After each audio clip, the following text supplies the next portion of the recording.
के दम पर कौन से स्टॉक्स फोकस में रहेंगे उस पर नजर डाल देते हैं। और इस बीच हमारे साथ जिनय अब स्टूडियो में जुट चुके हैं। आईटी सेक्टर से कई सारे नतीजे आए, ऑटो के भी नतीजे आए, उस पर अपनी डिटेल्स दीजिए और उसी के साथ खबरों वाले शेयर्स पर भी फोकस करें। बिल्कुल जी। तो पहले हम बात करते हैं बजाज ऑटो के अर्निंग से। काफ़ी इनलाइन सेट ऑफ नंबर्स हमें देखने मिले। अगर रेवेन्यू की बात करें तो 22% का ग्रोथ देखने मिला, वहीं मुनाफे में 9% का ग्रोथ हमें देखने मिला है। मार्जिन्स की बात करेंगे तो वहाँ पे भी हमें इंप्रूवमेंट देखने मिली है। कंपनी ने इसी के साथ एडिशनल इन्वेस्टमेंट मंजूरी दी है, 10 मिलियन यूएसडी करीब करीब 84 करोड़ की, बजाज ब्राज़ील जो कि कंपनी की होली ओन सब्सिडरी है। उसी के साथ L&T टेक के भी हमें नंबर्स देखने मिले। आय की बात करेंगे तो 4.5% की ग्रोथ देखने मिली है, वहीं मुनाफे में 2% की ग्रोथ देखने मिली है क्वार्टर ऑन क्वार्टर बेसिस पे। उसी के साथ कंपनी ने कहा है कि 2025 का उनका जो गाइडेंस है वो 8 to 10% पे कंपनी ने बरकरार रखा है, और जो इबिट मार्जिन है उसका गाइडेंस दिया है 17 से 18% का।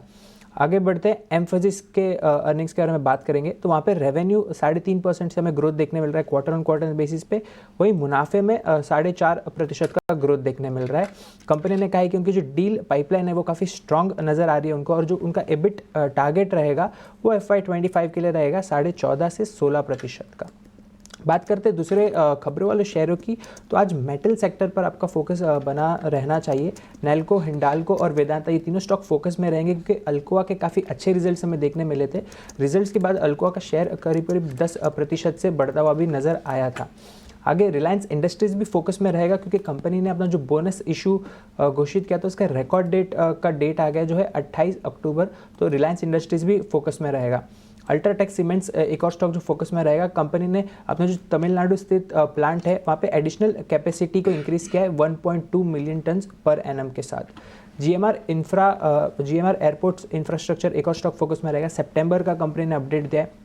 बात करेंगे, कंपनी ने टोटल पैसेंजर्स ग्रोथ देखा है 9% का ईयर ऑन ईयर बेसिस पे, जिसमें से डोमेस्टिक ट्रैफिक में हमें 7.5% का ग्रोथ देखने मिला है, वहीं इंटरनेशनल ट्रैफिक का 12.5% का ग्रोथ नजर आया है। ओवरऑल बेसिस पे कंपनी ने कहा है कि H1 FY25 कंपनी का आज तक का highest hour passenger traffic company ने रिकॉर्ड किया है। बात करेंगे ऑर्डर्स विन की, तो रेलवेज से RVNL को ऑर्डर मिला है करीब करीब 270 करोड़ का ये ऑर्डर मिला है MMRC से। वहीं रेलटेल कॉर्पोरेशन कल भी हमें स्टॉक को ऑर्डर मिलते हुए नजर आया था, जहाँ पे स्टॉक में हमें अच्छा मूवमेंट दिखा। आज भी स्टॉक को करीब 3 ऑर्डर्स मिले कुल 90 करोड़ के आसपास के।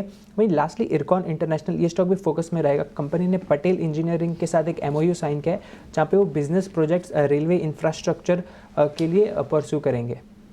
बिल्कुल, तो कई सारे रेलवे स्टॉक्स ऑर्डर विन्स के दम पर फोकस में रहेंगे, इसी के साथ खबरों वाले शेयर्स और कई सारे नतीजों के दम पर तो कई स्टॉक्स फोकस में रहेंगे ही। शुक्रिया जिनय पूरी डिटेल्स के साथ हमारे साथ जुड़ने के लिए। एक बार हांगकांग और चाइना के मार्केट्स पर फोकस कर लेते हैं। पिछले कुछ मिनटों में अच्छी तेजी CSI 1000 इंडेक्स और हैंगसेंग इंडेक्स में भी दिखी है। चाइना के हाउसिंग मिनिस्टर की कुछ कॉमेंट्री फिर से एक बार निकल कर आई है, जहाँ पर उनका फोकस प्रॉपर्टी मार्केट पर पिछले कुछ महीनों से रहा है और भी बढ़ता हुआ नजर आया, और इसका इंपैक्ट हमारे मेटल स्टॉक्स पर भी भारतीय बाजारों में दिखाई देगा। एक छोटे से ब्रेक के लिए रुकेंगे, ब्रेक के बाद ब्रोकरेज रिपोर्ट्स और कमोडिटी मार्केट पर नजर डालेंगे।